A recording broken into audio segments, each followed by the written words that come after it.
दोस्तों, world suicide prevention day पर मैं थोड़ा व्यस्त था और मैं अपना वर्जन आप लोगों को नहीं बता पाया। बीइंग ए डॉक्टर, मैंने बहुत सारे मरीजों को देखा है जिसमें कि उनसे कुछ सवाल पूछने के बाद मुझे यह अंदाज़ा हो जाता है कि ये किस तरफ जा रहे हैं। किसी भी सुसाइड वाले केस की शुरुआत में डिप्रेशन से होती है, तो हमें कुछ ऐसे पॉइंट ज़रूर पता होने चाहिए जिससे कि हम जान पाएँ कि क्या हमारे परिवार का कोई सदस्य या हम खुद उस तरफ तो नहीं बढ़ रहे हैं। जैसे अगर पूछेंगे कि रात में आपको नींद आती है, बोलेगा हाँ आती है या नहीं आती है।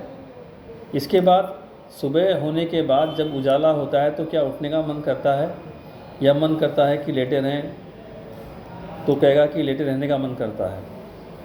उसके बाद मैं ये सवाल पूछता हूँ कि क्या आपका कभी रोने का मन करता है कि रो ले तो जी हल्का हो जाए, तो अधिकतर लोग कहते हैं कि हाँ मेरे साथ ऐसा होता है। फिर अगला क्वेश्चन मैं ये पूछता हूँ कि क्या आपको लगता है कि आपकी ज़िंदगी बिल्कुल बेकार हो गई है, किसी काम की नहीं है, इस जीवन का कोई अर्थ नहीं है, तो अधिकतर लोग उसको एक्सेप्ट करते हैं कि हाँ ऐसा है। इसके बाद अगर हम और आगे सोचें तो क्या घर से भाग जाने का मन करता है, सब कुछ छोड़ छाड़ के भाग जाए, तो बोलेगा कि हाँ ऐसा करता है। तो ये सब के सब इंडिकेशन हैं डिप्रेशन के, जो जा रहे हैं सुसाइडल टेंडेंसी की तरफ। सबसे लास्ट में जो यूजुअली मैं क्वेश्चन पूछता हूँ कि क्या कभी आपका मन करता है कि मैं अपना जीवन समाप्त कर लूँ, तो अगर वो कहता है कि हाँ, और फिर अगला क्वेश्चन अगर ये पूछा जाता है कि क्या उसने कोई तरीका सोचा है कि जिससे वो सुसाइड करेगा, तो अगर वो कुछ तरीके बताता है तो अब आप समझ जाइए कि जहाँ से मैंने बात शुरू की थी वो बात कितनी लेवल तक सीरियस होती चली जा रही है। हो सकता है आपका रोना आपको ना लगे, हो सकता है सुबह उठने का मन ना करे, उसमें आपको ना लगे, लेकिन ये प्रोसेस है, ये रास्ता है जिससे कि वो आदमी सुसाइड की तरफ जा रहा है। तो इसको प्रिवेंट करने के लिए अगर हमें पहले से पता होगा कि ऐसी परिस्थितियां हो रही हैं हमारे घर के किसी परिवार के सदस्य में या हम में, तो हमें अलर्ट हो जाना है, उसे अकेले नहीं छोड़ना है। अकेले का मतलब ये नहीं कि वो सुसाइड की तरफ चला ही जाएगा, लेकिन हमें अकेले नहीं छोड़ना है और उसके साथ प्रेम व्यवहार रखना है, उसको साथ में घूमना है, उससे बातें करनी है, उसको ये फील कराना है कि आपकी जीवन का इस हमारे जीवन में कुछ अर्थ है, कुछ वैल्यू है आपकी हमारे जीवन में। आप ऐसे ही नहीं हमारे जीवन में, आपके ना रहने से बहुत सारी चीज़ें हमारी लाइफ से निकल जाएंगी। उसको वर्थ फीलिंग होनी चाहिए। एक आदमी इस तरह सोच रहा है और हम उसको तवज्जो ना दें, हम सोचें कि अरे ये तो ऐसे ही करता रहता है, तो ये जान लीजिए कि आप एक बहुत बड़ा अपराध करने जा रहे हैं। सुनिएगा, आप बहुत बड़ा अपराध करने जा रहे हैं।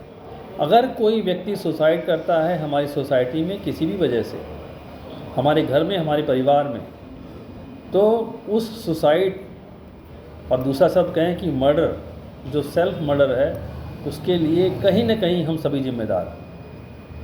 हम सभी ने कहीं ना कहीं अपनी रेस्पॉन्सिबिलिटी को नहीं निभाया है। इसमें चाहे कोई कितना ही पढ़ा लिखा हो, चाहे कोई किसी भी लेवल पर हो, तो हमें अलर्ट हो जाना है और डॉक्टरी सलाह तो लेनी ही लेनी है, लेकिन व्यवहार परिवर्तन अपना उसके प्रति, और कोशिश करना है कि उसका व्यवहार भी बदले, उसकी सोच बदले। और लोगों की बदली है मेरे से मिलने के बाद। जैसे अभी एक सुसाइडल टेंडेंसी का केस मेरे पास आया था, मैं उसको ज़्यादा नहीं डिटेल बताऊंगा। तो वो पढ़ाई करता है बलरामपुर में रह करके, लेकिन जब मैंने उससे बात किया तो मैंने कहा तुम 1 हफ्ते के लिए 10 दिन के लिए अपने घर जाओ, माँ बाप के साथ रहो, अपना घर परिवार देखो और ये सोचो कि अगर आप नहीं रहोगे तो इनका क्या होगा। तो मैंने शॉर्ट में आप लोगों को कुछ जानकारी दी है। इसके बारे में आगे मैं जानकारी बच्चों के लिए और लोगों के लिए आपको अगली वीडियो में शेयर करूंगा।